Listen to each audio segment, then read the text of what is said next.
चलती कार में हैवानियत से जुड़ी खबर भी आपको बताएंगे। अब अगली खबर का रुख कर लेते हैं। दरअसल कॉर्पोरेट कंपनियों में काम करने वाली महिलाओं को यह खबर जरूर सुननी चाहिए और सावधान करने वाली ये खबर है। उदयपुर में आईटी कंपनी की महिला मैनेजर के साथ जो हुआ वो जानकर आप हैरान हो जाएंगे, चौंक जाएंगे। इस वक्त की बड़ी खबर उदयपुर से ही, जहां चलती कार में महिला कर्मचारी से गैंगरेप का मामला सामने आया है। कंपनी के सीईओ की बर्थडे पार्टी में ये पीड़ित गई थी। आफ्टर पार्टी के बहाने लड़की के साथ गैंगरेप की वारदात को अंजाम दिया गया। पूरी वारदात कार में लगे डैश कैम में रिकॉर्ड हो गई।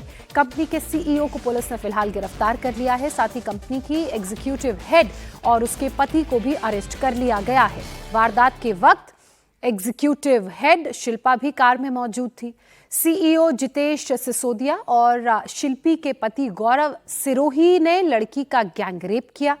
उदयपुर का ये मामला है, जहां चलती कार में गैंगरेप की इस खौफनाक वारदात को अंजाम दिया गया। पीड़ित लड़की एक नामी आईटी कंपनी में मैनेजर के पद पर तैनात थी। इस मामले में कंपनी के सीईओ, महिला एग्जीक्यूटिव हेड और उसके पति तीनों को गिरफ्तार किया गया है। सीईओ की बर्थडे पार्टी के बाद आफ्टर पार्टी के लिए महिला को कार में ये तीनों लोग ले गए। घर छोड़ने के बहाने महिला के साथ गैंगरेप की वारदात को अंजाम दिया गया।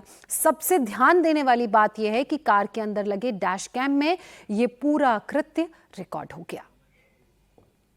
पुलिस ने यह बताया है कि महिला की शिकायत के बाद उसका मेडिकल करवाया गया। उसके शरीर में चोटों के निशान भी मिले हैं। आरोप लगने के बाद सीईओ जितेश, एग्जीक्यूटिव हेड शिल्पी और उसका पति गौरव गिरफ्तार कर लिए गए हैं। आईटी कंपनी के जो सीईओ हैं, उनकी एक बर्थडे पार्टी में वह सैटरडे नाइट स्थानीय एक होटल में सम्मिलित हुई। आफ्टर बर्थडे पार्टी अराउंड 1-1:30 बजे उसको सीईओ और उसकी कंपनी में कार्यरत एक अन्य महिला सहकर्मी और उनके पति द्वारा आफ्टर पार्टी का इनविटेशन दिया। इस पर वह उन तीनों ही आरोपियों के साथ में कार में आफ्टर पार्टी हेतु गई। महिला का आरोप है कि इस दौरान जब वह आफ्टर पार्टी कर रहे थे रात्रि में, तो तीनों ही आरोपियों द्वारा उसको फिजिकली मॉलेस्टेट किया। महिला के मेडिकल से उसके शरीर पर कुछ चोटें भी हैं, जो अदरवाइज महिला के द्वारा जो रिपोर्ट दर्ज कराई गई है उससे उसके आरोपों की पुष्टि भी होती है।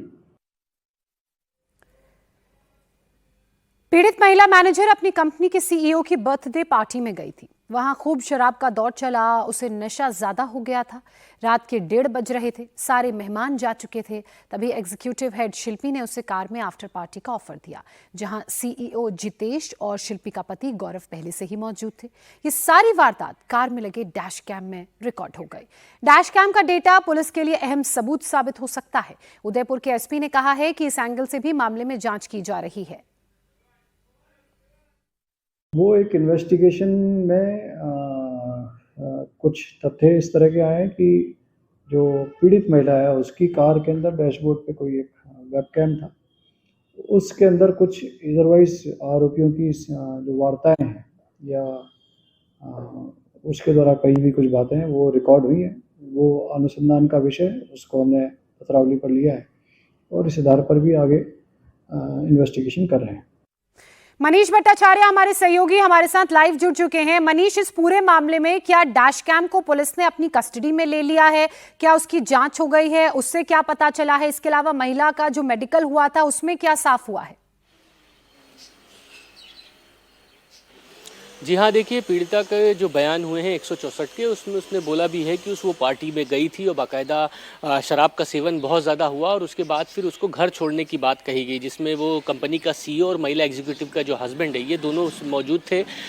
उसको सुबह तब पता लगा जब वो पूरा जो डैश कैम लगा था उसका वीडियो रिकॉर्डिंग देखा। इसके अलावा जो बयान दिए उसके आधार पर उसकी ईयरिंग्स, सॉक्स और कुछ कपड़े वहाँ से गायब थे, जिसके बाद इसने पूरी एफआईआर दर्ज करी। एफआईआर दर्ज होने के बाद उस वीडियो फुटेज को देखा गया है और उसके बाद ये मामला दर्ज किया गया और अभी 164 के बयान फिलहाल महिला के हो चुके हैं और अब एफएसएल की जांच भी की जाएगी। लेकिन बड़ी बात यह है कि जो महिला ने और आरोप लगाया कि जो महिला एग्जीक्यूटिव का जो हस्बैंड है उससे पहले से भी कुछ ना कुछ इसने शिकायत कर रखी थी छेड़छाड़ की, जिसको लेकर वो पहले ही सतर्क थी। अगर उसको वो पता होता कि उस महिला का हस्बैंड भी उस गाड़ी में बैठा हुआ है तो वो उस दिन उस गाड़ी में नहीं बैठती। चूंकि पार्टी में शराब का सेवन बहुत ज्यादा हुआ था, लिहाजा उस वक्त उस देर रात को उस गाड़ी में उसको बैठा के ले जाया गया। 3 लोगों की गिरफ्तारी हुई है और जो वीडियो फुटेजेस और जो एफएसएल की रिपोर्ट है उसके आधार पर जांच और के भी बाद पूछताछ की ही जाएगी। इस पूरे मामले में तस्वीर स्पष्ट हो पाएगी। हालांकि जो गिरफ्तारी हुई है वो एक बड़ी कार्रवाई के तहत की गई है। शुक्रिया आपका मनीष।